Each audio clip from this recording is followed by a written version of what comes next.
Welcome to Bottoms. This week we recap some of the most exciting games of the week, cover a few of my favorite players this season, and of course we will talk about Steve Nash, plus much more, so stay tuned.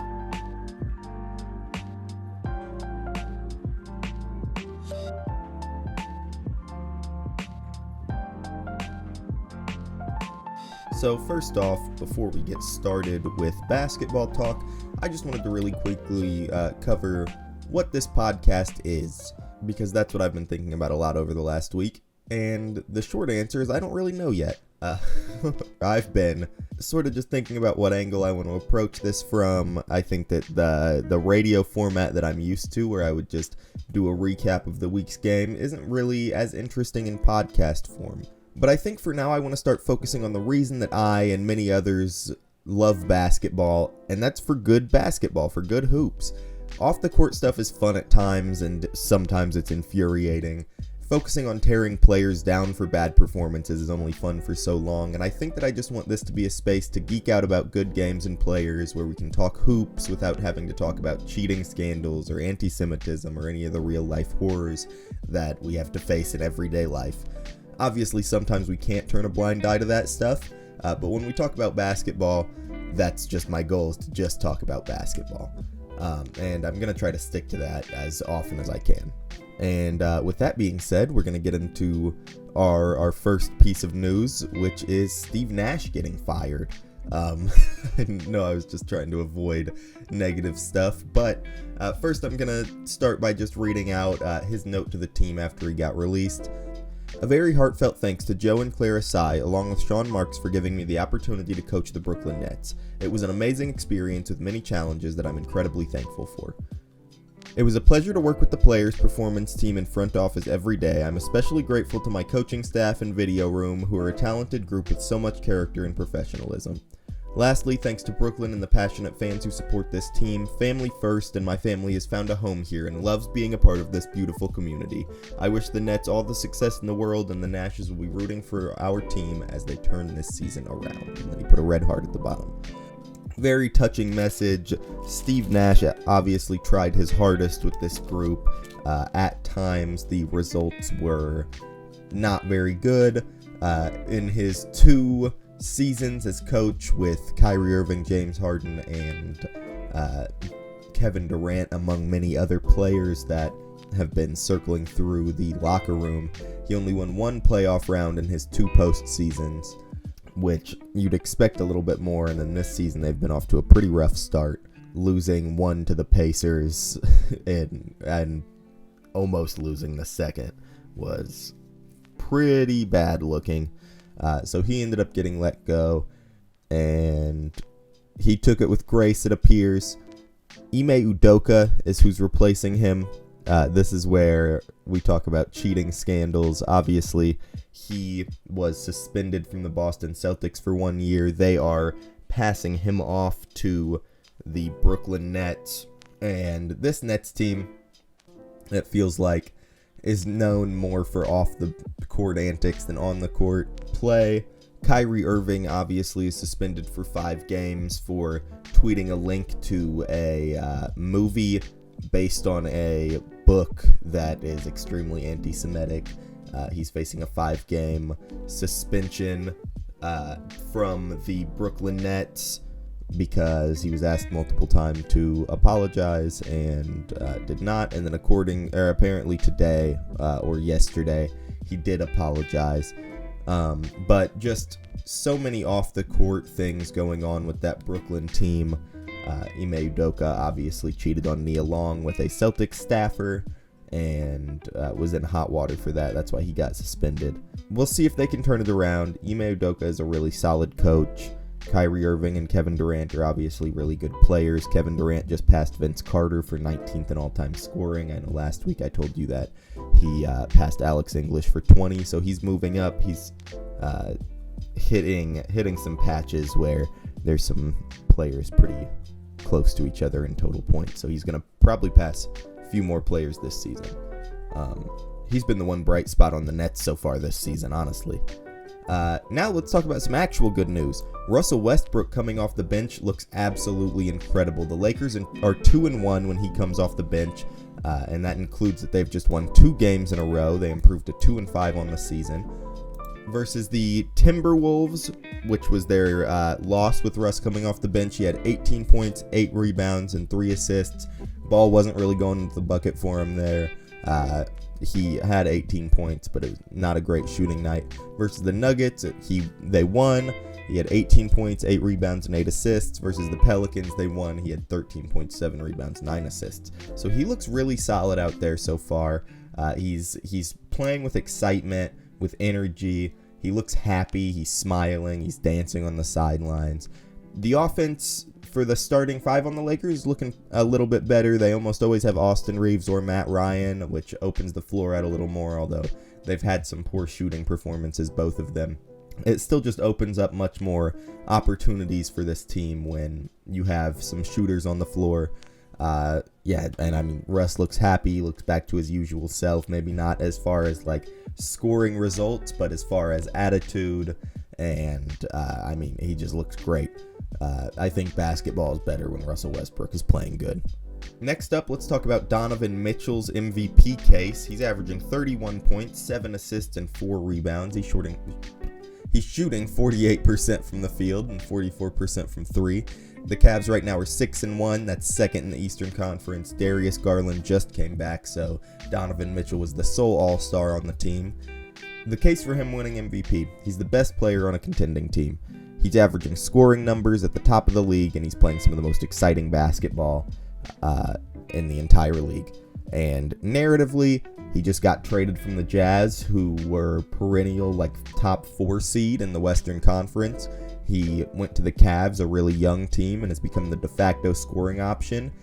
He took a good team, and so far he's made them great. He's playing incredible defense so far this season. He said that last season he was disappointed with how he played on defense and that he knew he could play better, and so far he has been. He's been locking people up. He's been getting in passing lanes and stuff. He looks really, really solid, and the whole team looks really good. He is making his teammates better. He's averaging 7 assists, which I think is a career high for him. He looks incredible out there, makes the team better, and is averaging 31 points per game, which would have been leading last season for the entire league. Obviously, this year it's the beginning of the season. Luka's averaging 36. Ja Morant's averaging 35. So he's not at the top, but if he can maintain 31 points per game, which I wouldn't be surprised if he can, he's probably going to be a top 3 scorer in the league.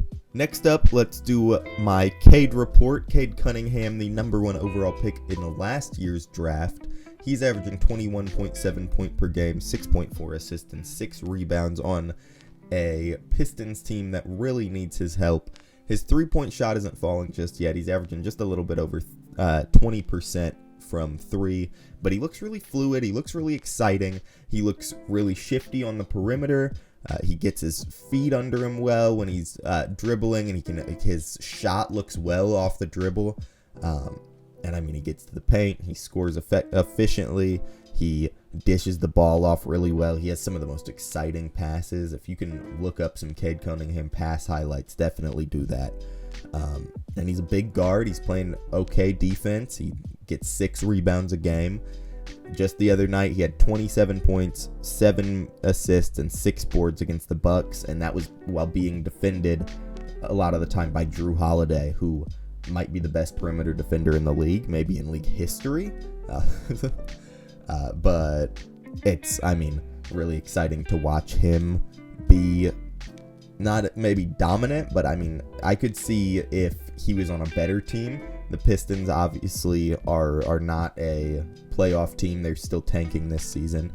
But if he was on a better team, I could see there being a case made for him to be an all-star this season. 22 points, 6 assists, 6 rebounds. That's really good scoring number, or that's really good numbers overall. And yeah, so that is all for us talking about players right now. And we are going to take a short break and then be back with a few games that I really liked.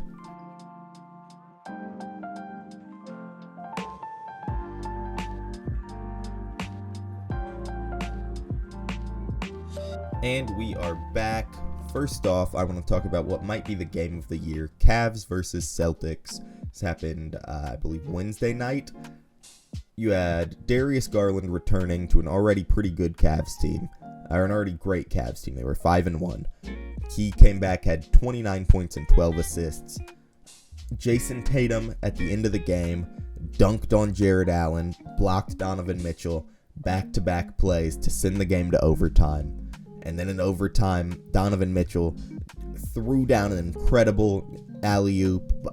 Darius Garland threw it from like so far away, slammed that down to increase their lead. The Cavs ended up winning 114-113. Beautiful game by both sides. This could be a like Eastern Conference Finals preview. Obviously, that would mean that one of these teams would have to beat the Bucks. But if these two teams met in a playoff context, these two like young, scrappy teams. The Celtics are a little older, obviously, but I mean, this would be just an incredible matchup. The Cavs versus anybody is going to be super fun to watch. And I think that Cavs and Celtics, as well as the Bucks, those are the three teams in the Eastern Conference that so far look like they have a legitimate chance at taking home the title. Obviously, 76ers, there are a few other teams. The Raptors have looked really good. There are a few other teams that, given the right circumstance and maybe they make a few roster moves, could get to that point. But right now, those three teams are definitely the front runners. Jaylen Brown had 30 points for the C's. Tatum had 26 and 12 rebounds. Horford had 12 and 12. Brogdon added 15 off the bench. Really good team effort by the Celtics, even though they didn't end up pulling it out. Donovan Mitchell had 26. Mobley had 15 on 7 of 8 shooting. He's still one of my favorite players in the league. LeVert and Jared Allen had 15 and 14 points respectively. So every starter for the Cavs had at least 14. That starting five is absolutely incredible. You have Darius Garland at the 1, Mitchell at the 2, LeVert at the 3, Mobley at the 4, Allen at the 5. That perfect combination of defense, scoring, playmaking. It's just such an incredible starting five. Like, that's genuinely a championship level starting five, as well as the Celtics starting five once they get Robert Williams back, which he's out, which I think that you add Robert Williams and have Al Horford coming off the bench, that does shift this matchup a little bit. How much, I'm not necessarily sure, but that does change things quite a bit. And then next up, we are going to talk about this Lakers game against the Pelicans. This was a super exciting game to watch. I love seeing. I was debating which game I was going to watch. It was either Portland versus Memphis, and I would see Ja Morant versus Damian Lillard, or I could watch this game, which I did, and see LeBron versus Zion Williamson, which is always a fun matchup. Only seen it a couple times so far. The Lakers ended up winning in overtime, 120-117. The Lakers were up 14 at halftime, so it was a valiant effort by the Pelicans to bring it back and tie it up. But they were actually up 3 with, I think, 1.7 left on the clock. Who was it? Somebody got fouled on the Pelicans and missed both free throws. I think it was Dyson Daniels. Missed both free throws, and so the Lakers got the ball back down 3. 4 Pelicans players had their feet in the paint. All 4 Pelicans defenders, the on-ball defenders, had a foot within the 3-point line, even though they were down 3, which was silly miscommunication. Ball got thrown to the far side of the court, the corner to Matt Ryan. Matt Ryan stepped back into the 3-point line, fade away, 3-point buzzer beater to send the game to overtime. An incredible play. Matt Ryan is currently on the Lakers, is currently the best Matt Ryan in sports. But that looked absolutely beautiful. The Lakers team was gelling a bunch in the first half. Second half looked a little worse, but still looked pretty decent most of the time. LeBron had 20, but he shot 0 for 7 from 3. Russ had 13 off the bench. Like I said earlier, he looked really fluid and good. Anthony Davis shot 0 threes for the Lakers, which is always a win. Lonnie Walker really was sort of the star of the show. He had 28 points. He went 5 for 9 from 3, so he was playing an incredible basketball game. But obviously the real star was Matt Ryan, game tying 3, and then Darvin Ham went, "Oh, good job, man. Sit on the bench." He didn't play a single overtime minute, I don't think. Pelicans were without Brandon Ingram, obviously, so that he's out with an injury right now, unfortunately. If he comes back, then this Pelicans team is extremely dangerous. They still are without him, but this Pelicans team with Zion, Brandon Ingram, Jonas Valanciunas, CJ McCollum, that's a great team. I'm really high on Jonas Valanciunas. I think that he's one of the most underrated players in the league. CJ as well. I think those are two of the best non-all-star players in the league. Zion had 27 points and 7 assists. He's looked really good so far this whole season. He's returning to his all-star form. Jose Alvarado, man, I can't believe it that I didn't talk about him a second ago. He's one of my favorite dudes in the league. So much heart and hustle. He had 15 points off the bench. He shot 3 or 4 from 3 multiple times in the second half. He brought the Pelicans back in it when they were starting to slip. So just an incredible game by him. He's one of my favorite players in the league. And that's just about it, honestly, this week. I didn't really have much to say. As I said before, I'm sort of trying to figure out the direction of this podcast.